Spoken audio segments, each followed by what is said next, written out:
Tout ce que tu réprimes conduit plus ta vie que ce que tu exprimes.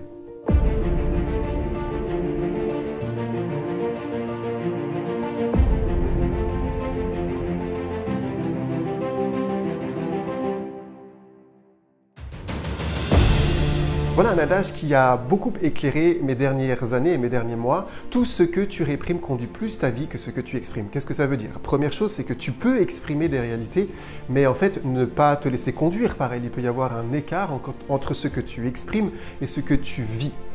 Deuxième chose, ce que tu réprimes conduit plus ta vie. Pourquoi? Parce que consciemment ou inconsciemment, quand tu réprimes quelque chose, tu vas faire des choix de vie et des choix du quotidien pour fuir quelque chose ou juste par répulsion. Et donc c'est ça qui va conduire ton existence.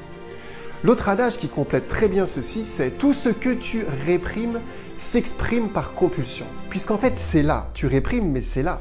Ça va s'exprimer par compulsion. Qu'est-ce que ça veut dire? Exemple, colère. Je ne veux pas être un homme de colère parce que c'est pas bien, on m'a dit depuis mon enfance que c'est pas bien la colère. Et ceci étant dit, la colère fait partie de l'expérience humaine. Tu vas donc essayer de réprimer cette colère pendant des années, voire pendant des décennies. Et un jour, qu'est-ce qu'il va se passer? Cela va s'exprimer par compulsion.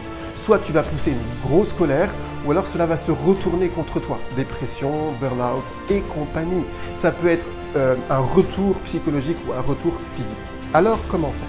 Voilà pourquoi il y a des accompagnateurs, des coachs, des psychologues pour permettre de verbaliser, de conscientiser, pour se mettre devant sa pleine et entière réalité.